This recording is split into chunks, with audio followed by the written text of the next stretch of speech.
Opa aí pessoal, tudo certo? Sexta de trade no ar para análises, palpites e prognóstico dos jogos que teremos hoje no dia 5/2/2023. Rodadinha mais curta aqui desse domingo, mas ainda assim que começa às 15 horas. Ela abre com Charlotte Hornets e Orlando Magic nesse horário alternativo. Por isso eu sempre digo para vocês que é importante se inscrever no canal e ativar o sininho de notificações para poder receber os nossos vídeos e ter tempo de assistir, não ser pego de surpresa nesses jogos com horários diferenciados, porque o YouTube vai estar sempre avisando vocês que o Sexta de Trade tá no ar. Beleza? Então antes da gente partir aqui para as nossas análises, as nossas primeiras impressões, como a gente faz aqui todos os dias no Sexta de Trade, vou pedir para vocês deixarem o like de vocês, meta de 150 likes, a nossa meta básica, a gente não vem conseguindo bater, mas a gente pede para vocês encarecidamente deixar o botão de joinha. A gente sempre faz uma média ali de 1.000 a 1.200 visualizações e não consegue chegar nem a 150 likes. Cliquem no botão de joinha porque não custa nada e porque assim ajuda muito a gente. É de graça, mas faz uma diferença danada pra gente continuar trazendo vídeos aqui pra vocês, beleza? O nosso grupo VIP aqui do lado, último dia hoje com esse valor de R$30, aproveitem, né, nesse primeiro mês, que amanhã o nosso valor vai voltar ao normal, mas a gente espera que vocês conheçam o nosso grupo VIP pelo menor preço do mercado e ao mesmo tempo sejam lucrativos com ele. Em dias como ontem que a gente acabou não fazendo vídeo, a gente trouxe palpites lá pra galera, acertamos 75% dos palpites, né, das chips exclusivas analisadas indicadas lá, além, é claro, também, né, de greens nas nossas indicações de quem vence, handicap positivo e algumas zebrinhas também, rodada cheia ontem que deu para ser bem lucrativo. Bora aqui de Charlotte Hornets e Orlando Magic, e aqui é aquilo que eu sempre digo, né, briga de bêbado, qualquer coisa pode acontecer, mas sinceramente são dois bêbados que eu até que gosto, apesar de eu ter algumas dificuldades de fazer certas leituras do Orlando Magic. É um time que eu acho que tem potencial, e o Charlotte Hornets também é daqueles times ruins que volta e meia acabam aprontando, tem um basquetebol bonito, então consequentemente é interessante de se assistir, estão entre os meus xodózinhos ali dos times ruins. Mas infelizmente, apesar dessa diversão em assistir essas duas equipes, eu acho que o mercado se equivocou um pouco nas linhas de pontos, então é disso que a gente vai trabalhar hoje, contando acima de tudo com a ausência do Kelly Oubre Jr. e de quem sabe do Wendell Carter Jr. do lado do Orlando Magic, jogador que eu gosto bastante, que é dúvida para hoje. Para essa partida a gente vai de abaixo de 241,5 pontos, com base na seguinte argumentação. Se a gente for olhar os últimos 10 jogos do Orlando Magic, em 7 essa linha não foi superada, mas se a gente for olhar os últimos 10 jogos do Charlotte Hornets, aí a gente tem mais motivos ainda, né, para poder comemorar uma entrada como essa. A gente tá falando de um time que nos últimos 9 jogos consecutivos fizeram partidas abaixo dessas linhas, e mais do que isso, nos últimos 10 jogos em 90% das partidas deles, essas linhas não foram superadas. Se a gente for olhar os confrontos diretos entre essas equipes, dos últimos 10, mais especificamente falando, a gente teve uma média de menos de 220 pontos totais produzidos por essas franquias, e mais do que isso, nenhum desses jogos superou essa linha de 241,5 pontos. O que justifica isso também, né, já que a gente está utilizando esse recorte dos últimos 10 jogos, seja do Hornets ou seja do Orlando Magic, é o fato de que ofensivamente essas equipes seguem sendo uma das piores da NBA. O Charlotte Hornets é a segundo pior ataque de toda a liga, enquanto que o Orlando Magic está muito mais perto dos 10 piores ataques do que dos 10 melhores ataques. E defensivamente, nesse recorte dos últimos 10 jogos, a gente tem o Charlotte Hornets perto do top 10 e o Orlando Magic também em 15º aqui, pelo menos na metade da tabela, mas grande fato é que a gente está falando de duas equipes que se defendem melhor do que atacam, além do histórico recente muito positivo e desfalcado de jogadores que certamente contribuiriam para uma linha de pontos hoje. Mais do que isso, se a gente for olhar o ritmo dessas equipes, é verdade, as equipes estão num ritmo bem alto, mas como eu disse, a eficiência deles não vem sendo das melhores. Mas outra coisa interessante para a gente destacar é o quão ruim eles são nas bolas de 3. Em eficiência, a gente está falando do Charlotte, que é a pior eficiência em bolas de 3 da liga, e o Orlando Magic, que também está no top 10 de piores. Quando a gente fala de bolas convertidas por partida, o Charlotte Hornets é o quarto pior da NBA, enquanto que o Orlando Magic também é top 10 dentre os times que menos fazem bolas de 3 por jogo na liga, o que significa que a gente tem mais chances do under, porque a gente vai estar pontuando de 2 em 2. Quando a gente fala aqui de tentativas, a gente também tem o Orlando Magic entre os 5 times que menos tentam bolas de 3, então não é como se hoje, de repente, eles fossem arremessar em alto volume nas bolas de 3 e a gente corresse sério risco dessas bolas caírem. Outra coisa interessante da gente observar nesses últimos 10 jogos, que é o recorte que a gente definiu para essas equipes, é o fato de que a gente está falando de dois times que não têm uma eficiência nos rebotes ofensivos tão alto, principalmente, né, o Charlotte Hornets, que está bem pertinho aqui dos 10 piores, assim como o Orlando Magic, que está na cola deles. E por que é importante a gente observar essa eficiência nos rebotes ofensivos? Porque quando a gente está falando de times que jogam no ritmo rápido e tem uma eficiência baixa, às vezes, apesar disso, eles costumam ser bons nos rebotes ofensivos e recuperar postos de bola perto da quadra de ataque, o que significa muitas vezes que eles têm segundas chances para poder corrigir os seus arremessos errados. Não é o caso dessas duas equipes aqui. Provavelmente eles vão errar, porque eles pior atacam do que defendem, e mais do que isso, eles não vão ter chances para corrigir esses arremessos, porque eles não vêm sendo tão bons nos rebotes ofensivos assim. Então, a gente está muito bem posicionado, a única coisa que nos ameaça é o ritmo, mas ainda assim, eu acho que 241.5 é uma linha que o mercado definiu como muito alta para equipes que nos seus jogos mais recentes não superaram essas linhas e que nos confrontos direto muito menos. Beleza? Então vamos aqui de abaixo de 241.5 pontos para o confronto entre Charlotte Hornets e Orlando Magic. Fechado. Próximo jogo, Indiana Pacers e Cleveland Cavaliers. Para essa partida, a gente vai trabalhar com um handicap positivo no Indiana Pacers. Sim, se a gente for olhar aqui o histórico recente do Cleveland Cavaliers jogando fora de casa, nos últimos 20 jogos eles perderam 14 e venceram 6. Dentre essas vitórias, eles venceram times como, por exemplo, o Houston Rockets, que é terrível, venceram também, né, o Detroit Pistons, que é outro dos piores times da NBA, e alguns times desfalcados ou em momentos péssimos, como Phoenix e Portland Trail Blazers. Mais do que isso, o Cleveland Cavaliers é um time que tem dificuldades de pontuar em alto volume, o que não permite que eles se distanciem tanto dos seus adversários. É o quinto time com menos pontos por jogo, marcando 111.16 pontos por partida, um dos menores ritmos da NBA, né? Vamos tirar esse filtro aqui dos últimos 10 jogos, um dos menores ritmos da NBA, né? O time mais lento de toda a liga, o que significa que mesmo nos seus melhores momentos, eles só conseguem abrir uma vantagem grande para os seus adversários em jogos em que a sua defesa é praticamente perfeita. Perfeição é algo muito difícil de se alcançar, principalmente hoje contra o Indiana Pacers, que é um time que pontua de uma forma que o Cleveland simplesmente tem muitas dificuldades de defender. Então, para essa partida, a gente vai aqui de handicap positivo do Indiana Pacers, acreditando que com Tyrese Haliburton e Miles Turner, eles possam se manter perto do placar até o final da partida, mais 8.5, pagando em 52, é o nosso palpite para hoje. Lembrando que essas odds de 50 é o mínimo que a gente passa para vocês aqui no ao vivo, mas a gente sempre tem a consciência, principalmente sabendo que o ideal é se trabalhar no ao vivo, né? Acho que dá para pegar essa mesma linha pagando melhor com toda certeza. Mas quando a gente falou da forma de pontuar do Indiana Pacers, com a forma ruim de defender dos Cavs, o que a gente está querendo dizer com isso, já que a gente está falando do Cleveland, que é simplesmente a melhor defesa da NBA? Bom, acontece que o Indiana Pacers é um time que acima de tudo pontua muito bem de 3. Tá falando do Indiana Pacers aqui, que é um dos 10 times que mais convertem bolas de 3 em toda a NBA e um dos 10 times que mais tentam esse tipo de arremesso também. E se a gente for olhar aqui, a eficiência do Cleveland Cavaliers em defendendo bolas triplas não é das melhores. Se a gente for olhar, o Cleveland é a quarta pior aproveitamento em defesa de bolas de 3 de toda a NBA, cedendo 37,2% das bolas tentadas contra o seu patrimônio. Mas quando a gente pega das equipes que jogam fora de casa, eles cedem ainda mais bolas de 3, cedendo 38,6% das bolas, sendo o terceiro pior aproveitamento visitante de toda a liga. Se a gente for olhar também os últimos 10 confrontos diretos entre essas equipes, a gente tem 5 vitórias para cada lado. É verdade que o Cleveland venceu 5 dos últimos 6 jogos, mas ainda assim, nesse recorte dos últimos 10 confrontos, a gente tem um empate em número de vitórias para cada lado, mas em relação a cobrir um handicap de mais 8,5, a equipe do Indiana Pacers cobriu nesse dia aqui 16 do 12, eles cobriram também no dia 8 do 3, eles também conseguiram cobrir no dia 11 do 12 e cobriram aqui também no dia 2 do 1 de 2022, o que significa que nos últimos 10 jogos, em 9, o Indiana Pacers cobriu mais 8,5, com o Tyrese Haliburton eles são um time ainda mais forte, mostraram isso recentemente, apesar de algumas derrotas, eles conseguiram fazer bons jogos contra adversários, que sem o seu principal jogador eles não conseguiram, eles vêm de vitória contra o Sacramento Kings, mas mais do que isso, conseguiram cobrir esse handicap nos últimos 2 jogos consecutivos em que eles estiveram saudáveis. Lembrando que a gente precisa do Tyrese Haliburton e do Miles Turner em quadra para poder essa equipe bater. A tendência é forte que eles joguem, né? Não tem nenhum boato de que eles possam estar ausentes. E lembrando também que os Cavs vêm numa irregularidade que preocupa. Mais do que isso, né? Eles perderam 3 dos últimos 4 jogos fora de casa. E venceram apenas o Houston Rockets, que, repito, é péssimo e nem dá pra gente levar em consideração. Bora aqui para Memphis Grizzlies e Toronto Raptors. Aqui a gente tem talvez o jogo mais complicado da noite, porque a gente tem um Memphis excelente dentro de casa, mas que vem de uma sequência de derrotas muito grande, enquanto que o Toronto vem de uma viagem longa. Há muito tempo eles não jogam dentro de casa com frequência e mais do que isso, foram bem irregulares nessa sequência como visitante também.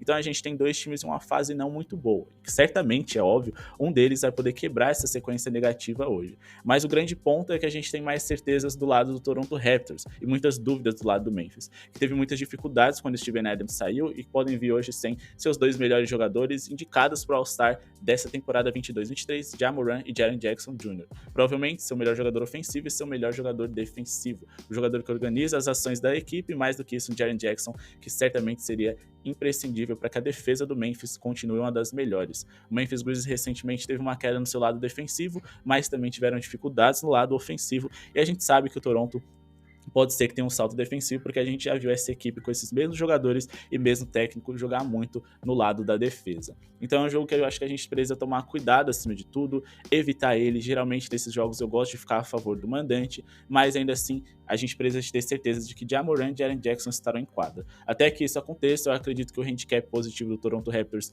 tenha mais valor, caso contrário eu vou de vitória simples do Memphis, mas repito, nessa rodada existem muito mais coisas interessantes para a gente investir do que nesse jogo entre Toronto e Memphis, mas a princípio eu vou ficar de mais 7.5 do Toronto Raptors e vou esperar essa partida aqui ter mais algumas definições de escalação. Notícias essas que a gente passa no nosso grupo VIP, sempre informando o impacto, né, que essas ausências ou não podem ter em determinada partida, ou até mesmo nas tips, indicações que a gente passa para vocês aqui no YouTube, beleza?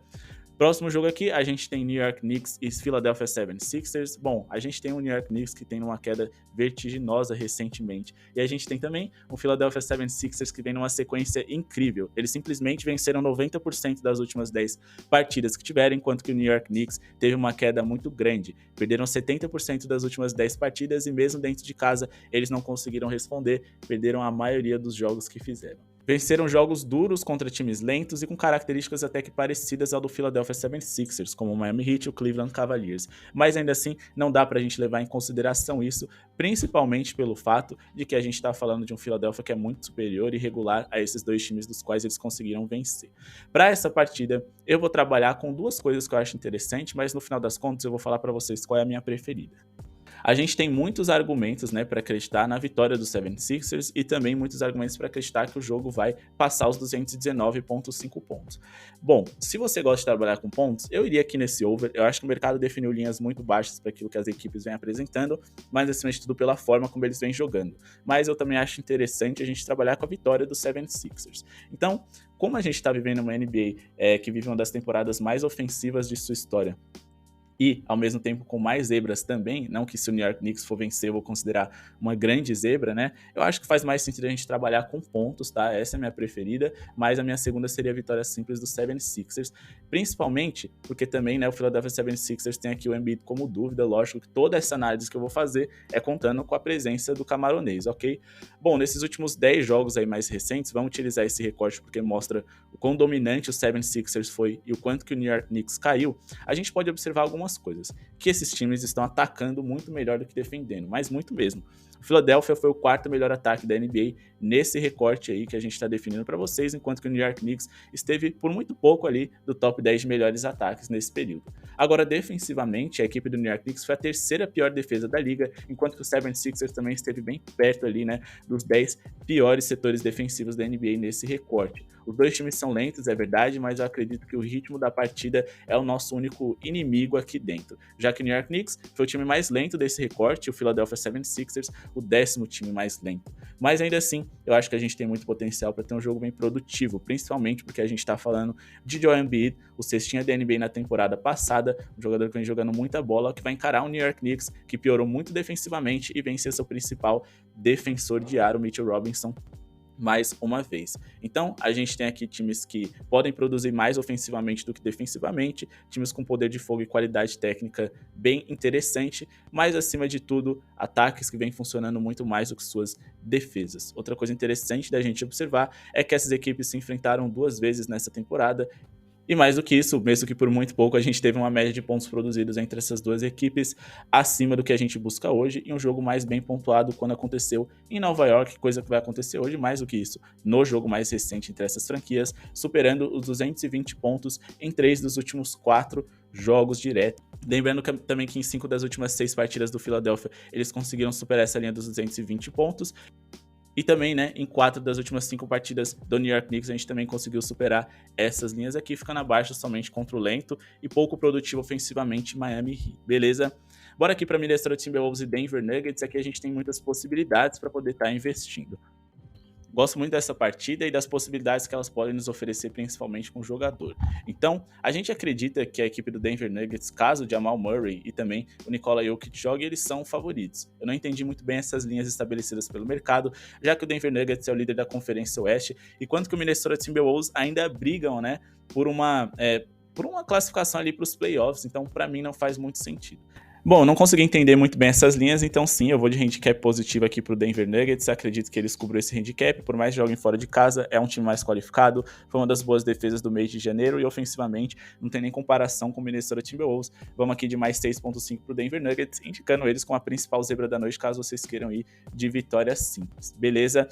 Por que eu acredito nisso? Bom, como eu disse para vocês, a gente tá falando aqui do líder da Conferência Oeste, que para muitos é a conferência mais difícil e equilibrada da NBA, contra o Minnesota, que é o oitavo colocado, ainda não se encontrou suas duas principais contratações, Kyle Anderson e Rudy Gobert, nem se sabe se vão jogar, e mais do que isso, são jogadores ali que podem ajudar a parar o principal atleta do Denver Nuggets. Se eles não jogarem, eu acredito que o Minnesota praticamente não vai ter chances, é um time com poucas bolas de 3, e o Denver é uma das melhores eficiências em bolas triplas da liga, se a gente for observar, na verdade, nesse momento, é a melhor. Eles são superiores em praticamente todas as categorias. Se a gente for olhar aqui, em eficiência ofensiva, a gente tá falando do melhor ataque da NBA contra o Minnesota Timberwolves, que tá ali, né, abaixo da média nessa categoria, na verdade sendo o 10º pior. Quando a gente fala do lado defensivo, é verdade, a equipe do Minnesota Timberwolves tá perto ali dos top 10, como o Denver Nuggets também está um pouquinho mais atrás, mas se a gente for fazer um recorte mais recente, a equipe do Denver Nuggets foi top 10 em eficiências defensivas também, então acho que a distância ofensiva é muito maior do que a distância defensiva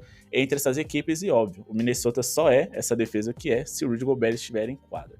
E é através desse jogador que a gente vai fazer a nossa segunda indicação, que seria um acima de 0.5 bolas de 3 do Nikola Jokic. A gente fez essa leitura para vocês recentemente, explicou e mostrou que ela é eficiente, mas a gente também fez um vídeo só explicando como investir em jogadores bigs, na sua pontuação e também nas suas bolas de 3. Vou deixar o card aqui em cima para vocês e a leitura é basicamente a mesma. A gente fez um recorte do Nikola Jokic nos últimos 7 jogos contra o Rudy Gobert e a gente pode observar que ele tem 2.4 bolas de 3 por jogo e também uma média de 4 tentativas por partida. E geralmente ele não tenta tantas bolas de 3 assim porque é um jogador dominante no garrafão.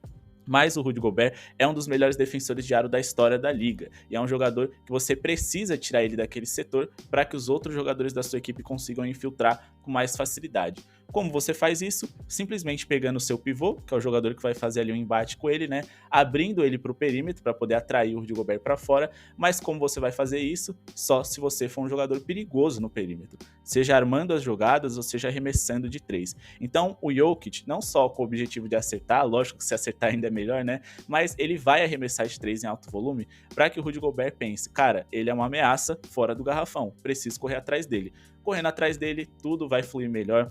O Denver Nuggets vai ter mais jogadores com possibilidade de infiltrar, mas acima de tudo o Rudy Gobert é um jogador pesado, com dificuldades de fazer esses deslocamentos laterais e perseguir pivôs mais dinâmicos, como por exemplo é o Nikola Jokic. Então, consequentemente, esses arremessos do Jokic vão ser bem livres, com frequência, e mais do que isso, pelo menos uma ele deve fazer. O mercado sempre estabelece as linhas dele em 0.5, mas mais do que isso. O Jokic geralmente faz isso ali do terceiro para o último quarto, ou seja, dá pra gente esperar no ao vivo a linha de acima de 0.5 bolas de 3 dele, tá pagando em torno de 2 a 2,30 e sempre bate contra o Rudy Gobert e contra outros pivôs mais pesados, coisa que a gente comprovou e mostrou isso recentemente contra o Jonas Valanciunas. Beleza, já são 7 jogos consecutivos fazendo pelo menos uma bola de 3 contra o Rudy Gobert.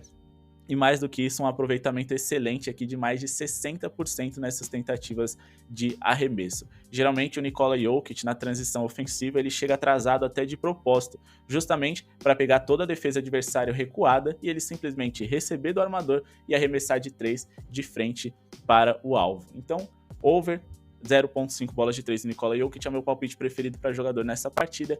E vamos seguir aqui, finalizar o nosso vídeo com New Orleans Pelicans e Sacramento Kings, mas não sem antes, pessoal, pedir para vocês deixarem um like, se inscreverem no canal, não custa nada, mas também comentarem aqui se a gente fez falta ontem, né, como foram seus lucros ontem, se vocês tiveram algum prejuízo. Vamos tentar conversar para poder acertar, melhorar e evoluir, ajudando uns aos outros. Então digam se vocês concordam com as nossas análises de hoje e se vocês discordam. E sempre tragam argumentos do porquê que vocês acham que isso faz sentido ou não. Certamente vai ajudar a galera, também vai criar uma espécie de fórum aí, né, nos comentários para a galera consultar se as entradas deles fazem sentido ou não. Seguindo aqui com New Orleans Pelicans e Sacramento Kings, mais um dos jogos aqui que eu não gostaria de me envolver, bem como Memphis e Toronto Raptors, mas vou deixar a minha opinião para vocês. Acho um jogo extremamente equilibrado e nessas horas eu prefiro ficar a favor do mandante. O que a gente pode observar, né, nos últimos 10 jogos é o fato de que o New Orleans Pelicans não vem conseguindo pontuar muito bem. Se a gente for observar bem, a gente está falando aqui do pior ataque dos últimos 10 jogos. E defensivamente, até que eles deram pro gasto, apesar de estar perto aqui, né, dos 10 piores. Mas quando a gente fala do Sacramento Kings, a gente está falando de um Kings que melhorou bastante no seu setor defensivo, é o 10º melhor defesa dos últimos 10 jogos, e ofensivamente falando, né, por mais que o Sacramento Kings seja um time de bom nível ofensivo, né, tá aqui perto do top 10, sem o De'Aaron Fox eles não conseguem produzir tão bem, isso que eles enfrentaram uma das piores defesas da NBA, que é o Indiana Pacers. Então a gente tem aqui um time que nunca ultrapassou dos 107 pontos sem o seu principal atleta, contra um time que melhor defende do que ataca, e consequentemente eu acho que essas linhas que o mercado estabeleceu estão muito altas para pontuação. Para essa partida, o meu palpite preferido vai ser um under. Lógico que existem seus riscos, o Sacramento Kings é um time rápido, intenso, e mais do que isso, né, tem o seu principal pontuador, o setor onde o New Orleans Pelicans pior defende, mas ainda assim, eu tô tentando aproveitar uma oportunidade de mercado, porque a gente tá falando de uma linha muito alta, vou de abaixo de 234,5 pontos, lembrando que sem o De'Aaron Fox, em nenhum momento, essa linha chegou perto de bater nas partidas do Sacramento Kings, e nos últimos jogos da equipe do New Orleans Pelicans, quando bateu, ou quando esteve perto de bater, tirando esse último contra os Lakers, foi porque os seus adversários foram muito produtivos no lado ofensivo. E a gente tá falando de um Sacramento Kings que, repito, não vem pontuando tão bem. Beleza? Bom, pessoal, esse foi o vídeo de hoje. Espero que tenham gostado. Se inscreva no canal, deixa o seu like e ative o sininho de notificações. Muito obrigado pela sua audiência e falou!